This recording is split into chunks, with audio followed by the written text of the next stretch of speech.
nos corinhos de fogo, né? Pelo fato de nos alegrarmos, nos sorrirmos e prestar atenção e nos entregarmos, o Espírito Santo, né? Ele fala mais profundamente conosco, né? Glória a Deus por todos os louvores, por todas as adorações.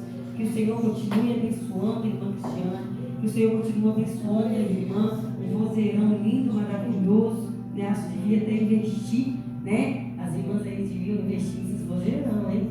Eu tenho a voz taquara rachada, principalmente para cantar. Meu marido sempre falou, uma voz taquara rachada. Mas é com esta voz que eu louvo e bendigo ao meu Deus, né? Ele disse que o perfeito louvor não sai da boca de qualquer um, não é? Não é qualquer um que tem o perfeito louvor, mas aquele que se entrega, aquele que se dedica, né? Aquele que quer receber do Senhor, da boca destes sai o perfeito louvor. Ainda que a vozinha esteja meio rouca, ainda que a voz estridente, né? Mas é desses que sai o perfeito louvor. Amém? O pastor já até começou, né? Já deu início à palavra de hoje, né? Mas eu convido você que já está com ela aberta, né? Em Jeremias 18. E o Senhor é tão lindo e maravilhoso que quando eu falava, Senhor, eu sei que o tema é descendo a casa do oleiro, né? Então, sim, tem um versículo base, né? Para esse descendo a casa do oleiro. O versículo base é esse, né? É Jeremias 18. É isso? Falou-se da casa do oleiro, refere-se a Jeremias 18, né? Então, aí eu disse, Senhor, como é uma campanha? E o tema é descendo a casa do oleiro. Provavelmente esse versículo já foi repetido pelo menos umas 2 vezes. Se não, está sendo a segunda comigo. O que o Senhor quer, né, levar? Porque muitas vezes, irmãs, irmãos, o pastor pode, vamos dizer que ele ministrou, eu não sei, né, não estava aqui, que ele ministrou sobre Jeremias 18. E a forma como o Espírito Santo usou o pastor para ministrar sobre Jeremias 18 foi uma. Às vezes, o Senhor usou outra pessoa para ministrar Jeremias 18 de outra forma, mas com o mesmo objetivo, que seja claro. Hoje o Senhor vai me usar para ministrar, ele já está usando para ministrar Jeremias 18. Talvez seja de forma que você ainda não ouviu, talvez de forma que eu também não tenha ouvido. Então eu disse ao Senhor, Senhor, eis-me aqui para ministrar aquilo que provavelmente já foi ministrado, que eu tenho certeza que quando ministraram teve grande valia na vida dos irmãos que estão principalmente participando da campanha. Mas o Senhor diz assim, a minha palavra se renova todos os dias. Então cada vez que vocês lerem Jeremias 18, o Espírito Santo vai falar de forma diferente, com o mesmo objetivo, porém de forma diferente. Cada dia que vocês se dedicarem, Senhor, eu quero descer à casa do oleiro, e eu vou lá em Jeremias 18, mas hoje eu quero que o Senhor fale comigo diferente. O Senhor vai dizer para você as mesmas palavras que estão escritas, porque não foi escrito por mão de homem, mas foi inspirada por Deus. Não foi inspirada pelo homem, mas inspirada por Deus, escrita por mão de homem. Mas o Espírito Santo testifica de forma diferente cada vez que você se entrega e diz, vou ler novamente, Senhor.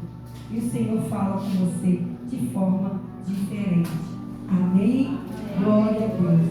Então, dando continuidade, logo em seguida nós vamos estar indo um pouquinho à frente para que o Senhor venha testificar do que o Espírito Santo nos trouxe, está trazendo essa noite, né? Então diz assim: o vaso do oleiro, a impenitência do povo. A palavra do Senhor, que veio a Jeremias dizendo: levanta-te e desce à casa do oleiro, e lá te farei ouvir as minhas palavras. Lá te farei ouvir as minhas palavras. Então, por aqui o Senhor já está dizendo: eu não estou te mandando, Jeremias, lá para aprender a fazer vaso. Eu quero que você desça à casa do oleiro, e lá te farei ouvir as minhas palavras.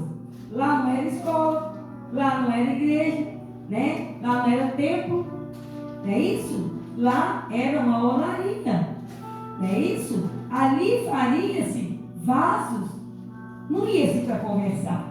Como o Senhor então já começou com Jeremias dizendo isso: lá lhe farei ouvir as minhas palavras. Então vem Jeremias atendendo e descia à casa do oleiro, e eis que ele estava fazendo a sua obra sobre as rodas. Como o vaso que ele fazia de barro se quebrou na mão de quem? Olheiro. Do oleiro. Tornou a fazer dele outro vaso, conforme o que pareceu bem aos seus olhos fazer. Então, agora sim se cumpre a palavra do Senhor a Jeremias. Então veio a minha palavra do Senhor, dizendo: não podereis eu quem? O Senhor, fazer de vós como fez este oleiro, ó casa de Israel.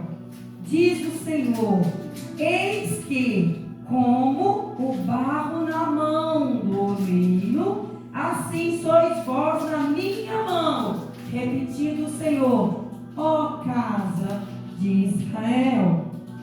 Aleluia, glória a Deus. Quero convidar você a estar indo um pouco à frente, Jeremias 29, a partir do versículo 11. Glória a Deus. Louvado seja, Senhor, o teu nome. Aleluia. E disse assim o Senhor: porque eu bem sei os pensamentos que penso de vós, diz o Senhor, pensamentos de paz e não de mal, para vos dar o fim que esperais. Então me invocareis, ireis e orareis a mim, e eu vos ouvirei. E buscar-me-eis e me achareis, quando me buscardes de todo o vosso coração. Pode sentar, igreja. Louvado seja o nome do nosso Senhor Jesus Cristo. Glória a Deus.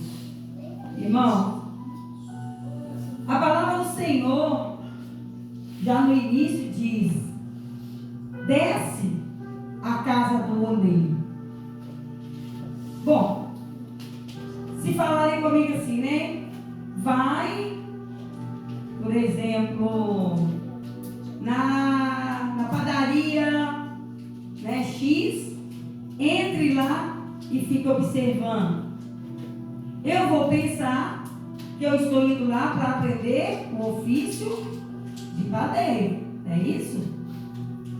Mas o Senhor diz: vá na padaria, desça até a padaria, e lá farei ouvir a minha palavra.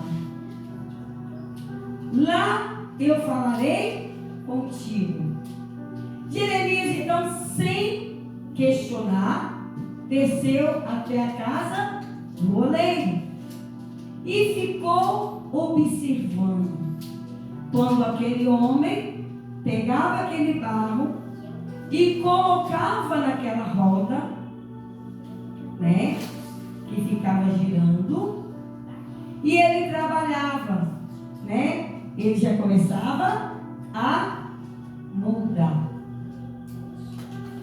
O Espírito Santo nos traz essa noite algo interessante, que quando aquele oleiro colocava o barro naquela roda, aquele barro já estava o quê? Pronto para virar um vaso.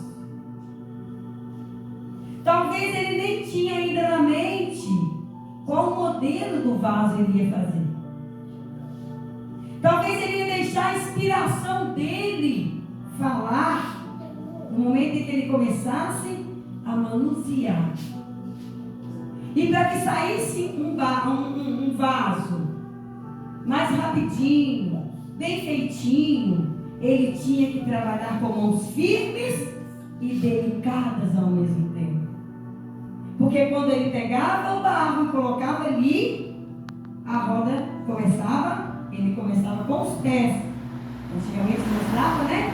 Que tocava-se aquela roda e aquela roda girava. Tudo que ela começava a girar, se ele levasse a mão com brutalidade, se ele levasse mão bamba, provavelmente na hora que ele começasse a mexer, ia voar barro para todo lado ou sair fora daquela roda, não é isso?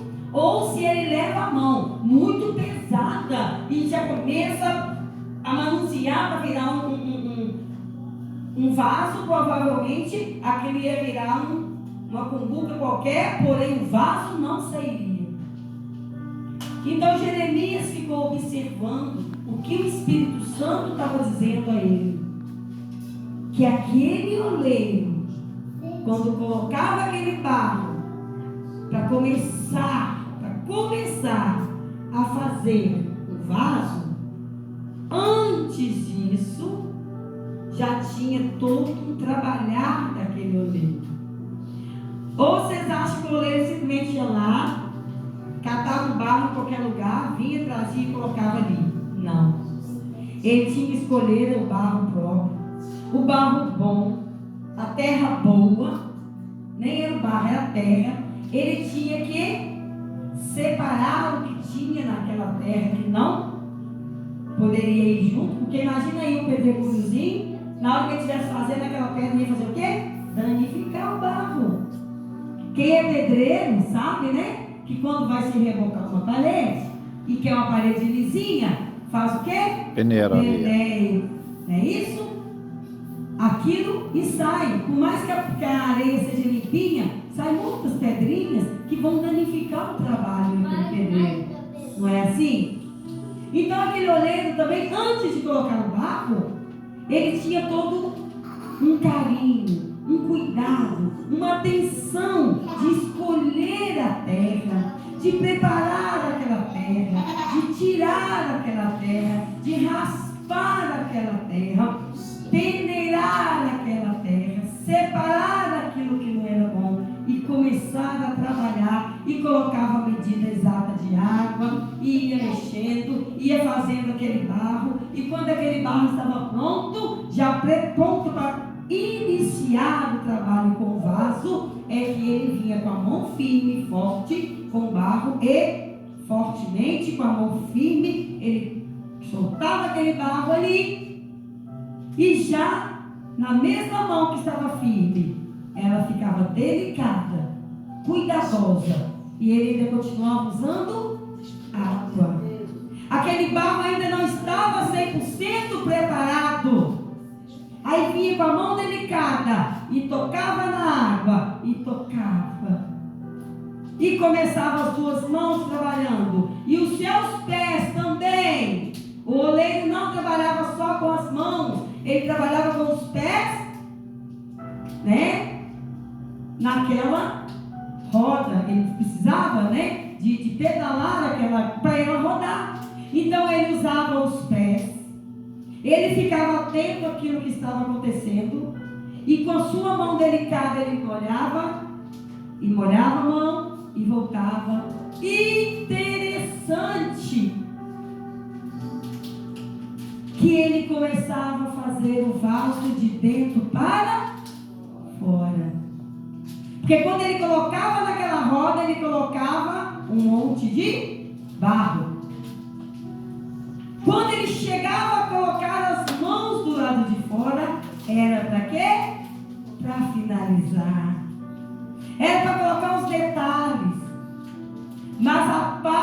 parte aonde ia receber, que fosse um alimento, que fosse um óleo, que fosse uma água, né, uma botija de água, era trabalhado primeiro por dentro. Ele trabalhava, ele fazia aquele oco, e logo em seguida, com a mesma delicadeza, ele ia trabalhando em volta. Ele ia trabalhando em volta. Ele ia trabalhando em volta para moldar e fazer o que o Espírito Santo lhe direcionar. Quantas vezes nós olhamos para dentro de nós, ou olhamos para o nosso próximo, nosso amigo, nosso irmão, e falamos assim: aquilo ali é bruto demais, aquilo ali não conhece, nunca vai conhecer a Deus, aquilo ali já era, não tem jeito, eu não tenho jeito na minha vida. O tanto que eu luto, o tanto que eu corro atrás, o tanto que eu tento, mas eu não tenho jeito. Quando eu vejo, já escorreguei na maionese. Quando eu vejo, eu já falei. Quando eu vejo, já soltei alguma coisa. Quando eu vejo, já apontei. Você está sendo moldado. Você está sendo moldado. Porque quando você é colocado naquela roda, você é colocado uma porção de barro. E o oleiro, que é o nosso Deus, ele usa mão firme. As mãos dele são firmes, porque às vezes ele precisa de colocar as duas mãos, dependendo do tamanho do vaso que ele vai fazer, dependendo para qual motivo aquele vaso vai ser utilizado. Talvez, se for um vaso menorzinho, ele usa somente os dedos. Quantas vezes nós, na nossa humildade, nos tornamos pequenininhos diante do Senhor, e Ele vem com o dedinho e vai tocando em nós. E Ele toca em nós, porque estamos pequenininhos. Mas Ele diz assim: eu coloquei sobre esta roda que gira uma porção dobrada de barro. Não é para fazer somente um vaso pequenininho. Eu vou colocando as minhas mãos aos poucos, eu vou trabalhando aos poucos, até que vire uma botija de todo tamanho. E se precisar, eu pego mais barro e acrescento. Se precisar, eu vou acrescentando do lado e vou trabalhando e trazendo até formar o vaso que eu preciso. Se você está passando por alguma situação em que você está parecendo bem pequenininho, eu quero dizer para você nessa noite: o Senhor está acrescentando aos teus pés mais barro. Ah, você não vai ser um vasinho pequenininho, não. Porque na mão de homens, eles pensam, eles desejam que somente seja colocado um dedinho, que caiba dentro de ti, apenas um dedinho de vida. Mas o Senhor quer te usar para você oferecer a todas as pessoas que ainda estão pequenininhas alimento, para que eles venham crescer e crescer e crescer através de você, através do que Ele colocou sobre a sua vida, através pela confiança dele contigo, dentro da sua casa, meu irmão e irmã, no seu trabalho. Você não é aquele vaso pequenininho que estão tentando fazer você pensar que é. Porque o Senhor Deus, Ele com as mãos firmes e delicadas, Ele te faz um vaso muito grande. E Ele se certifica de que esse vaso vai ficar tão perfeito que quando Ele finaliza o vaso, Ele vai com as mãozinhas dele, santa e poderosa, e vai acariciando, e vai acariciando, e vai acariciando. Aquele vaso fica pronto para receber a finalização. E o Senhor não faz e se agrada tanto do que Ele fez contigo, comigo, conosco. Ele diz assim: agora eu não preciso mais colocar as minhas mãos para finalizar, mas agora eu vou levar aonde? No forno. A igreja que está o segredo. Todas as vezes que você começar algo, principalmente com o Senhor, a respeito das coisas do Senhor, que você começar algo e começar a dar errado, sabe? O Senhor já te fez, o Senhor já te moldou, o Senhor está colocando você aonde? No forno.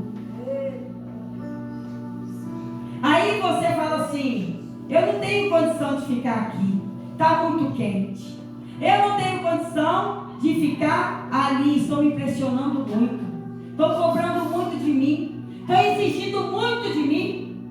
O Senhor já te preparou, mas você precisa ir no forno. Como que você vai se secar e ser um vaso perfeito se você não passar por alta temperatura? E qual que é a alta temperatura que nós passamos hoje? As pressões psicológicas, os apontamentos, as pessoas nos julgando, igreja nos julgando, nos apontando, pastores nos julgando, nos apontando, servos do Senhor, tradicionais, apontando e julgando essa igreja. Você está assim por causa dessa igreja. Se você estivesse na minha igreja, você não era assim. Se você mudasse o seu jeito de agir, você não era assim. Para que você vai numa igreja onde você poderia ir numa outra tão aqui pertinho? Por que você tem que fazer esse sacrifício todo? Por que você tem que orar? Por que você tem que jejuar? Jesus já orou, já jejuou, já pagou todos os preços. Por que você tem que pagar? Sim, Jesus pagou o preço, Jesus jejuou, Jesus sofreu para que nós não fôssemos condenados por Satanás, para que nós não fôssemos apontados por Satanás. Mas nós temos os nossos problemas próprios e nós temos que chegar diante do Senhor e falar: Senhor, assim como o Senhor se entregou ao nosso Deus por nós, eu estou entregando também a minha situação através desse jejum. Não está fácil, não está bom. Não é que eu esteja abrindo mão do que o Senhor fez, não. Eu te louvo, te engrandeço, te agradeço pelo que o Senhor fez, mas eu também tenho que pagar o preço. Mas não é para Satanás. Jesus pagou o preço. Jesus pagou o preço que Deus mandou para que Satanás parasse de nos oprimir. Jesus pagou o preço para que Satanás não tomasse o povo dele e oprimisse, e mandasse, e fizesse nós de cachorrinho, de cavalo dele. Jesus pagou o preço por tudo isso. Mas hoje, nós precisamos entender e dedicar ao Senhor Jesus o nosso tempo e dizer: estou aqui me consagrando, jejuando. Não só eu preciso de um milagre, mas eu estou aqui reconhecendo que sou pequena, pequeno, falha e falho. E eu me consagro diante do Senhor, para que essa parte tão vulnerável em mim venha ser reforçada, venha ser firmada naquele sacrifício que o Senhor fez. Hoje eu faço esse sacrifício pelo Senhor, para o Senhor, para que chegue como incenso nas tuas narinas e o Senhor se agrade do que eu faço. Porque aquilo que eu faço, se não tem agradado ao Senhor, me fale. Envie alguém para chegar até a mim mim e me ensinar. E eu vou entender que através dessa oração, é você e Deus que está orando. Está ali você e Deus. E uma pessoa chega perto de você e te dá um conselho a respeito daquilo que você está orando, mas sem saber que você está orando, é uma resposta que o Senhor está te dando. Então você diz assim: bem sei que não disse para ninguém isso que eu apresentei ao Senhor. E no entanto, a resposta veio até a mim sem que eu falasse. Esse irmão não falou nada comigo. Eu falei com Jesus. E essa irmã está tocando nesse assunto sem saber, porque eu não falei nada. Nem com ela, nem com ninguém. Então você sabe que é a resposta do Senhor. Então você precisa de passar por essa situação de ser queimado. Não é queimado de queimar, destruído, não. Para você secar. Quando você seca, está prontinho, Ele traz. Ele traz. E começa o quê? A usar. Só que para Ele usar, você foi muito queimado. Para Ele te usar, você passou muita vergonha. Para Ele te usar, você foi puxado a orelha demais. Para Ele te usar, você foi pressionado demais. Para Ele te usar, você foi abusado demais. Você foi humilhado e humilhada demais. Está tudo ali dentro daquele forno. Qual tipo de lenha vai naquele forno para ser queimado, virar carvão, esquentar e aquecer aquele forno? Você sabe? Alguém sabe? Qual é o tipo de lenha que vai? Sabe, irmã Dalena? Irmãzinha sabe? Alguém aí sabe? Qual é o tipo de lenha que vai ser queimado naquele forno para virar carvão? Eu também não sei. Eu também não sei. Só sei que eles vão utilizar lenhas secas. E quem vai identificar? Talvez a gente consiga identificar alguma, né? Olha, isso aqui jacarandá. Ah, essa lenha aqui, ó, pelo jeito dela, ela é candeia. Ah, essa outra aqui, alguém vai ficar separando? Não, vou queimar só candeia. Vamos queimar? Não. Todo tipo de lenha colocada ali, porque está seca, está sendo utilizada, ela solta, né? Quando queimado, tem lenha. Não sei se vocês já viram. Meu marido mexe com marcenaria, então tem lenha, madeira, né? Que ele usa lá para fazer bancos, fazer alguma coisa. Senhor da glória. Quase os vizinhos até pés para fechar a marcenaria quando ele chega madeira. Porque arde, pinica, escorre o nariz. Você entra lá dentro, lá você sai com a boca mais amarga se estivesse colocando ferro na boca. E você não está tendo contato com a lenha, mas com o ar, com o ambiente. Então, quando você entra dentro daquele forno, você vai ser atingido por todo tipo de lenha queimado ali. Aí você vai ser tirado. Você já foi provado, passado pelo fogo. Você já foi amassado. Você já foi balanceado. Você já foi primeiro escolhido. Mesmo escolhido, Ele te preparou. Ele fez de você aquele vaso lindo, maravilhoso. Mas agora Ele precisa finalizar. E o final dói. E o final dói. Mas quando Ele tira e começa a derramar ali a unção dele, a unção de vida, a unção de cura, a unção de libertação, a unção da palavra viva, a unção da determinação, a unção daquilo que não te deixa voltar para trás. Ei, agora eu recebi uma unção que eu agora não volto mais para trás. Se eu estou fazendo um curso, somente o Senhor me paga, mas agora esse curso eu vou até o final. Ah, agora eu montei para mim um negócio e está difícil, mas